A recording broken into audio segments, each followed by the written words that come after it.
Class 9 हम लोग का फर्स्ट चैप्टर मोशन गति चल रहा था, जिसमें आपको मैंने डिस्टेंस, दूरी, डिस्प्लेसमेंट, विस्थापन और कई चीज़ें बता रखी हैं। और आज आपको हमने नोट्स दिया था एक्सेलरेशन त्वरण का, जिसमें बताया था कि a is delta v upon delta t। Delta का जो यहाँ पे मतलब है वो स्मॉल डिफरेंस, छोटे परिवर्तन से होता है। अब यहाँ पे कुछ चीज़ें आपको समझाना शुरू करें कि फिजिक्स में इन सिंबल्स को, संकेतों को कैसे लेंगे। अब जैसे अगर u है तो u का मतलब है इनिशियल वेलोसिटी, मतलब कि प्रारंभिक वेग। u क्या है? इनिशियल वेलोसिटी, प्रारंभिक वेग। एंड नाउ अगर हम v लिखते हैं, v का मतलब है फाइनल वेलोसिटी या अंतिम वेग। अब ये फाइनल, इनिशियल, प्रारंभिक, अंतिम है क्या? देखो, तुम अपने घर से जब साइकिल से स्कूल के लिए आते हो तो स्टार्टिंग में तुम्हारी स्पीड, वेलोसिटी कुछ और होती है और स्कूल पहुंचते पहुंचते कुछ और हो जाती है। बिल्कुल एक ही तरह तो साइकिल नहीं चलाते हुए आते हो ना। तो यहाँ पर जो तुम्हारी इनिशियल, प्रारंभिक, शुरुआत, स्टार्टिंग की वेलोसिटी थी वो u से रिप्रेजेंट की जाती है और v से फाइनल यानी अंतिम, जब आप पहुँच जाते हैं तो वहाँ की वेलोसिटी लेते हैं। अब इस फॉर्मूले को देखिए, चेंज इन वेलोसिटी, तो हम क्या लिख सकते हैं? Final velocity minus initial velocity, मतलब प्रारंभिक वेग माइनस अंतिम वेग, क्योंकि डेल्टा डिफरेंस, अंतर को दिखाता है। अब अगर हम यहाँ पर t यूज कर रहे हैं तो वो टाइम है बच्चों। अगर हम s यूज कर रहे हैं तो ये डिस्प्लेसमेंट, मतलब कि विस्थापन। क्या चीज़ है? s, डिस्प्लेसमेंट, विस्थापन। तो ये आप सिंबल्स याद रखिएगा। अब आप प्रूफ करने जा रहे हैं हमारे साथ इक्वेशन ऑफ मोशन, गति के समीकरण। इक्वेशन ऑफ मोशन, गति के समीकरण। बच्चों, गति के 3 इक्वेशन हैं जिनका प्रूफ एग्जाम में पूछा जाता है। तो पहले हम आपको इक्वेशन बता दें। फर्स्ट इक्वेशन है v is equal to u plus a t. v क्या है? फाइनल, अंतिम वेलोसिटी, वेग। u क्या है? इनिशियल वेलोसिटी, प्रारंभिक वेग। और a क्या है? एक्सेलरेशन यानी त्वरण। t that is time. Second equation है इसका s बराबर u t square plus half a t. यहाँ पे s डिस्टेंस है, डिस्प्लेसमेंट, विस्थापन, u टी ए टी आप ऊपर समझ ही गए होंगे। Is it clear? Third equation आपका जो है वो आपके लिए है कि v square is equal to u square plus 2as। Displacement है s, विस्थापन।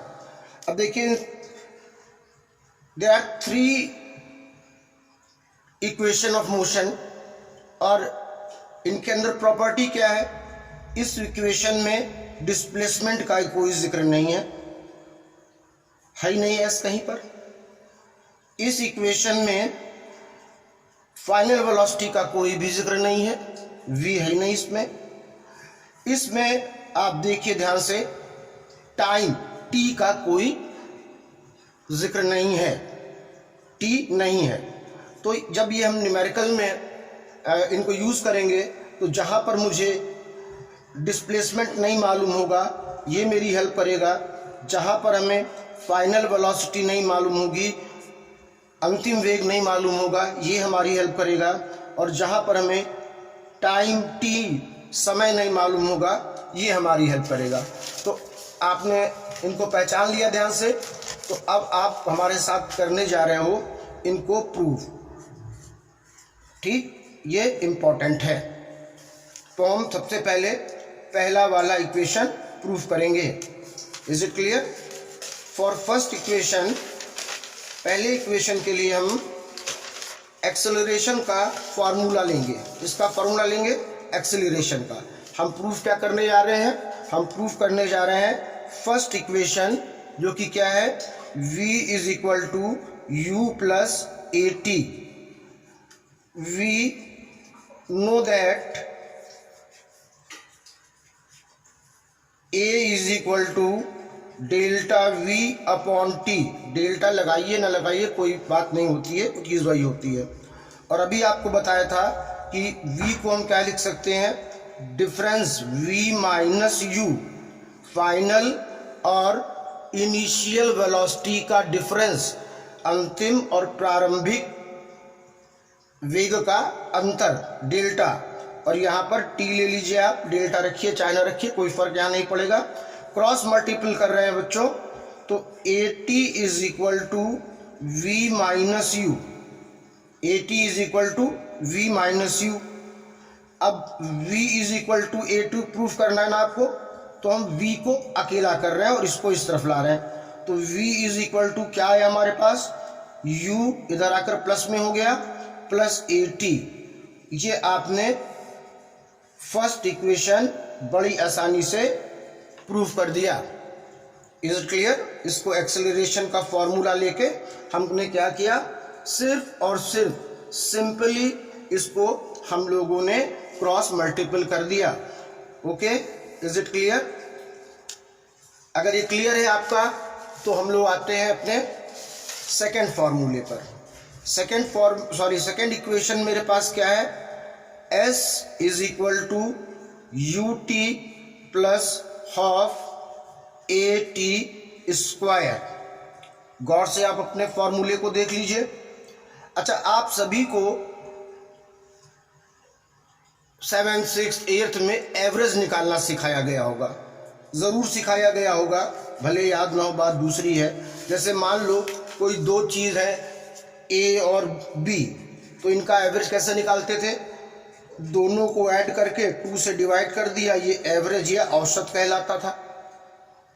मान लो ए बी सी, इनका एवरेज निकालना हो कुछ भी, तो तीनों को ऐड करके 3 से डिवाइड कर देते थे। तो जरा इसका ध्यान रखिएगा, सेकेंड इक्वेशन में जब हम s बराबर you t plus half a t square proof करने वाले हैं, तो देखिए सबसे पहले हमारे पास यहाँ दो वेलोसिटी हैं, एक v और एक u, एक फाइनल एक इनिशियल, एक प्रारंभिक एक अंतिम। तो अगर आपसे कहा जाए एवरेज वेलोसिटी निकालिए, तो आपको क्या करना चाहिए, दोनों को ऐड करके, दो लोग हैं तो 2 से डिवाइड कर देना चाहिए। ये तो एवरेज वेलोसिटी हो गई। और स्टार्टिंग में वेलोसिटी का फॉर्मूला क्या पढ़ाया गया था आपको, डिस्प्लेसमेंट अपॉन टाइम। याद करो, वेग बराबर दूरी बटा समय या वेग बराबर विस्थापन बटा समय, velocity is equal to displacement upon time. ठीक, अब आप इन दोनों इक्वेशन को देखिए। इन दोनों इक्वेशन में ये जो आपका लेफ्ट हैंड साइड है v और v इक्वल है, ये भी वेलोसिटी है ये भी वेलोसिटी है, तो राइट हैंड साइड को भी हम इक्वल कर सकते हैं। तो हम राइट हैंड साइड को इक्वल करने जा रहे हैं। हम लिख सकते हैं s t is equal to v plus u upon 2। Is it clear? अब इसको क्रॉस मल्टीपल कर दें फिर से, तो ये 2s हो जाएगा और ये इनके साथ मल्टीपल होगा, तो we T plus U T. ध्यान से समझ लो, t जाएगा तो इसके साथ भी मल्टीपल होगा, we T plus U T आपके पास आ गया। Is it clear? तो इसको चाहे तो आप ये भी लिख सकते हैं कि 2s is equal to u t plus v t, क्योंकि u क्या है, स्टार्टिंग है, इनिशियल है, प्रारंभिक है, तो पहले ले लिया। अब v का फॉर्मूला फर्स्ट में आपने क्या पढ़ा था, v is equal to u plus a t, ये फॉर्मूला पढ़ा था ना आपने। तो from first equation putting the value of v, पहले इक्वेशन से v की वैल्यू पुटअप करेंगे। तो क्या था v बराबर, v is equal to u plus a t. तो हम लोग v की इस वैल्यू को यहाँ पर पुटअप करने जा रहे हैं। ठीक, तो हमारे पास आया 2s is equal to u t plus value रख रहे हैं यू वी। क्या है हमारे पास, फिर से देखना ध्यान से, इसको मल्टीपल कर रहे हैं इसके साथ। ठीक है, किसको, तो ये वैल्यू कितनी हमारे पास आएगी, u प्लस ए टी। क्या आ जाएगी, u प्लस ए टी का, यहाँ पर हमने क्या किया है, v की वैल्यू को क्या रख दिया, u प्लस ए टी। ठीक, और ये हुआ t। तो ध्यान से देखना, इस v की जगह हमने क्या रख दिया है, इक्वेशन फर्स्ट से v की value u plus a t. Is it clear. अब हमारे पास क्या रास्ता बच रहा है कि t को अंदर मल्टीपल कर दे ब्रैकेट के अंदर, तो plus you t plus half plus a t square. Is it clear. आपके पास क्या आया, 2s बराबर यू टी कितना हो गया, 2ut। Is it clear. यहाँ पर क्या है, ए टी स्क्वायर। अब यहाँ से 2 को हम क्या करने जा रहे हैं, 2 को इधर ट्रांसफर कर दे, इनटू में है तो अपॉन में आ जाएगा दोनों के पास। s बराबर 2ut upon 2 plus a t square upon 2। Simply 2 को क्या किया, इधर इनटू में था, यहाँ अपॉन में आ गया, डिवीजन में आ गया। अब इस 2 से ये 2 कैंसिल कर दीजिए, आपके पास क्या बचा है, देखिए ध्यान से, you t plus a t square. इसको आप 1.5 भी तो मान सकते हैं। s बराबर you t plus half a t square. ये आपका सेकेंड इक्वेशन था। ठीक, इसको लेक्चर को पॉज करके बार बार देखिएगा तो आपको इजीली समझ में आ जाएगा। सेकेंड इक्वेशन ऑफ मोशन क्या था, ये सेकेंड इक्वेशन ऑफ मोशन। ठीक है, आप लेक्चर को पॉज करके प्रैक्टिस करेंगे तो आपको इजीली आएगा, और ये वाला अक्सर आपसे पूछा भी जाता है। Is it clear. तो देख लीजिए, कहीं कुछ पूछना हो तो मुझसे जरूर बता दीजिए। अब हम आते हैं आपके थर्ड इक्वेशन पर। किस पर आते हैं, थर्ड इक्वेशन ऑफ मोशन। किस पे आ रहे हैं हम लोग, थर्ड इक्वेशन ऑफ मोशन। तो थर्ड इक्वेशन क्या था हम लोगों के पास, हमें क्या प्रूव करना था थर्ड इक्वेशन में, v square is equal to u square plus 2as। क्या प्रूव करना था, सिंबल आप पहचान रहे हो, ये क्या है, फाइनल वेलोसिटी, अंतिम वेग। ये क्या है, u इनिशियल वेलोसिटी, प्रारंभिक वेग, a एक्सेलरेशन, त्वरण, s डिस्प्लेसमेंट, विस्थापन।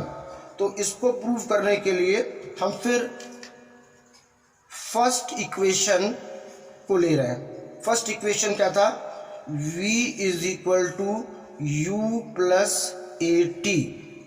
ओके, अब इसको क्या करने जा रहे हैं, स्क्वायरिंग बोथ साइड, दोनों ओर का वर्ग करने पर, दोनों ओर का वर्ग करने पर, स्क्वायरिंग बोथ द साइड, क्या करने जा रहे हैं, स्क्वायर। तो क्या होगा, ये हो गया v स्क्वायर और ये हो गया a प्लस ए टी का होल स्क्वायर। अब यहाँ पर हम लिख सकते हैं a plus b whole square बराबर a square plus b square plus 2ab। a plus b whole square का फार्मूला यहाँ पर हम लोग पुटअप कर रहे हैं। तो ये क्या हुआ, u स्क्वायर, फिर ये क्या हुआ, b स्क्वायर, फिर 2ab होता है ना, तो 2uat, ये हमारे पास आ गया 2uat। अब जरा सा इसको फिर से लिख रहे हैं, u square plus a square T square plus 2uat। अब यहाँ पे एक काम करो, इस पोर्शन से 2a बाहर ले लो। क्या बाहर ले लें, 2a। तो यहाँ से हम लोग क्या बाहर ले लें 2a, तो v square is equal to u square हमने बाहर लिया है 2a, क्या बाहर लिया है 2a, ठीक है।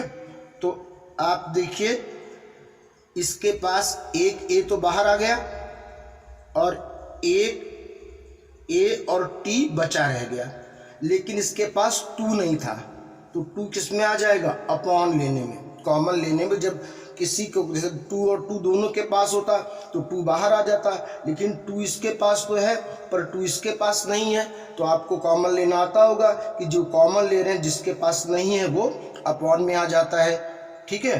अब आपके पास यहाँ पर क्या बच रहा है, गौर से देखिए 2a आपने कॉमन लिया है, तो आपको क्या मिलना चाहिए, यहाँ पर आपको मिलेगा, ये देखिए क्या कॉमन लिया है 2a, ठीक है। यहाँ पर कॉमन क्या है 2a, तो एक बार जरा यहाँ पर चेक करो, ये क्या था v square 2u at a square t square, आपने 2 कॉमन लिया तो आपके पास ये यहाँ पर क्या बच रहा है a t स्क्वायर अपॉन 2 करना पड़ा क्योंकि इसके पास 2 नहीं था। और अगले बंदे के पास क्या बचा है, अगले बंदे के पास क्या चीज़ बची हुई है, जो फॉर्मूला बच रहा है वो किसका बच रहा है फॉर्मूला, ध्यान से देखो ये फॉर्मूला बच रहा है u t स्क्वायर, किसका फॉर्मूला है u t स्क्वायर, फॉर्मूला फिर से देखो किसका फॉर्मूला है, सॉरी u t, और ये क्या होता है, इसको आप जरा अरेंज करके लिखें। देखो यहाँ पे a और 2 बाहर गया था तो केवल u t ही बचा हुआ है, तो v स्क्वायर बराबर u स्क्वायर प्लस 2as, अंदर क्या है u t plus upon half को लिख दे 1/2 at स्क्वायर, और ये फॉर्मूला होता है s का, पढ़ चुके हो अभी। तो क्या है आपके पास v स्क्वायर बराबर u स्क्वायर प्लस, अब आप देखिए मैंने यहाँ को, मुझे s नहीं लिखना चाहिए था, करेक्ट कर लीजिएगा, मुझे यहाँ पे s नहीं लिखना था, तो यहाँ पर हमने जब ये लिया तो हमारे पास क्या बचा 2a, ये फार्मूला किसका बन गया s का, तो ये आपने थर्ड इक्वेशन को भी प्रूव कर लिया, ठीक है। अभी मैं थर्ड इक्वेशन आपको फिर से एक बार समझा देता हूँ क्योंकि मैंने यहाँ s लिख दिया था, इसलिए आप इसको एक बार फिर से देखो, ये कितना ईजी है।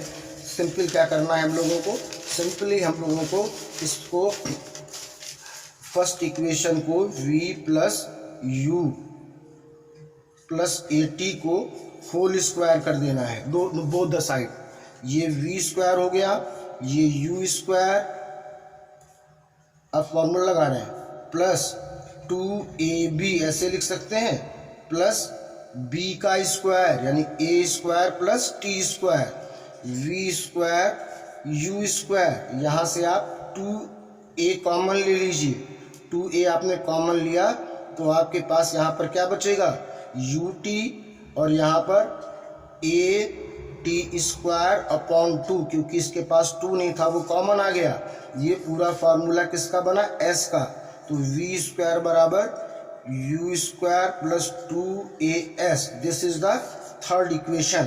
तो ये आपको बहुत बार करके इसको प्रूव करना सीखना होगा कि इनमें से कुछ ना एक डेरिवेशन जो है एग्जाम में आपको प्रूव करने को आता है, और कोई कंफ्यूजन होता है तो आप उससे फिर पूछ सकते हैं, ठीक है। और नोट्स भी फेयर कॉपी में बनाना है आपको। एक रजिस्टर रहेगा फिजिक्स में जिसमें फर्स्ट चैप्टर आपका क्या चल रहा है मोशन, फर्स्ट चैप्टर आपका चल रहा है मोशन, ठीक है, जिसमें आपको मैंने सारे सिंबल सिखा दिए कि किसको क्या लेते हैं किसको क्या लेते हैं, ये हमारे 3 इक्वेशन भी प्रूव करना आपको सिखा दिया है। Is it clear?